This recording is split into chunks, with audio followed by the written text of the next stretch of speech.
You tell yourself you're in control, that you've grown, that you've learned, that you'll stay calm the next time life tests you. But then, someone says the wrong thing, someone disrespects you, or something doesn't go your way. And suddenly, all that calm disappears. The anger rises before you even notice it. The anxiety floods in before you can breathe. You tell yourself you should know better, yet there you are again, lost inside your own reactions. You don't control your emotions, they control you. And the truth is, it's not because you're weak, but because you've never actually understood what emotions really are. Most people think emotions are problems to be fixed, or enemies to be defeated. They think control means suppression, pretending not to care, pretending to be unbothered. But Stoicism teaches something different. It teaches that emotions are not the enemy, ignorance is. The problem isn't that you feel too much. The problem is that you've never been taught how to see through what you feel, to understand the story your mind is telling you underneath that emotion. When Marcus Aurelius wrote, "You have power over your mind, not outside events. Realize this, and you will find strength," he wasn't talking about some abstract idea of meditation or detachment. He was describing the moment when a person finally understands that their anger, their jealousy, their fear are not caused by the world, but by their judgments of it. You don't get angry because someone insulted you. You get angry because, in that moment, you believed their words defined you. You don't get jealous because someone else has more than you. You get jealous because you've built your self-worth on comparison. You don't get anxious because life is uncertain.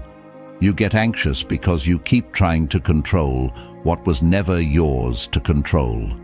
Every emotion begins as a thought. Every reaction is born from a belief. The Stoics knew this. They trained not to suppress their feelings, but to expose them, to trace them back to their roots, to ask, why am I feeling this? What belief is this emotion defending? Because behind every strong emotion is a story your mind has been repeating, a story that may have never been true. When you're angry, maybe the story is, I'm being disrespected. When you're jealous, maybe it's, I'm not enough. When you're afraid, maybe it's, I can't handle this.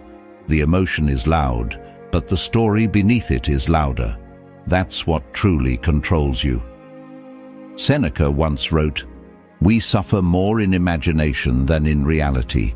And that's exactly what your emotions are. Imagined suffering that feels real because your mind believes the story it created. Most people live trapped in those stories. They never question them. They just react. They get angry and call it passion. They get anxious and call it being careful. They get jealous and call it love.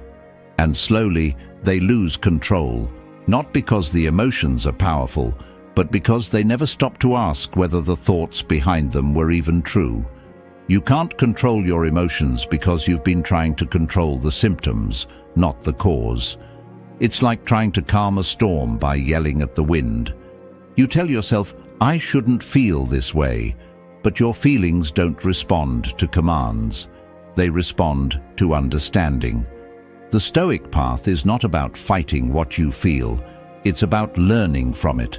It's about standing still while the storm rages and saying, I see you, but I'm not you. Zeno, the founder of Stoicism, taught that tranquility is not the absence of emotion, but the alignment of the mind with truth. When your mind sees clearly, emotions lose their power. Anger becomes compassion, jealousy becomes understanding, fear becomes acceptance. You stop reacting and start observing. You stop being a slave to every impulse, every insult, every moment of discomfort. You become steady, not because the world is calm, but because you are. Think about it. Every time you've lost control, it wasn't the event that destroyed you. It was your interpretation of it. Someone ignores your message and your mind says, they don't care. Someone criticizes you and your mind says, I'm not good enough. You start believing those stories and your emotions follow. But if you paused, if you observed that reaction instead of feeding it, you would see how fragile it really is. The emotion only survives when you keep giving it your belief. Musonius Rufus once said that philosophy isn't about words, but about living in accordance with reason. And reason, in Stoic terms, means truth. The truth is that most of the things you feel are not reflections of reality, they're reflections of your conditioning. You learn to feel anger when disrespected because your ego was taught that respect defines worth. You learn to feel jealousy because the world taught you to measure your value against others. You learn to feel anxiety because you were convinced you could control outcomes. But you were never meant to live this way. The Stoics believed that peace comes when you unlearn what the world taught you and remember what your soul already knows, that nothing external has the power to disturb you unless you give it permission. You'll never control your emotions while you're still trying to control everything around you. Life won't bend to your expectations, and people won't always behave the way you want them to. The world will move with or without your permission. The Stoics understood this deeply. They divided life into two realms: what depends on us and what doesn't. Your emotions belong to the first. Your thoughts, your actions, your responses, those are yours. Everything else is not. And when you start focusing only on what's truly yours, the rest begins to lose its power over you. Imagine your mind as a lake. Every emotion is a stone thrown into it. The untrained mind splashes wildly, reacting to every ripple. But the trained mind, the Stoic mind, stays calm. It feels the ripple but doesn't lose its clarity. That stillness isn't coldness, it's strength. Control isn't about killing emotion, it's about understanding it. Fear, anger, jealousy, they all hide false beliefs. When you question those beliefs, the emotion weakens and fades. You can't stop feelings from rising, but you can stop being ruled by them. Watch them without judgment. Let them move through you instead of becoming you. Over time, the same things that once triggered you will barely touch you.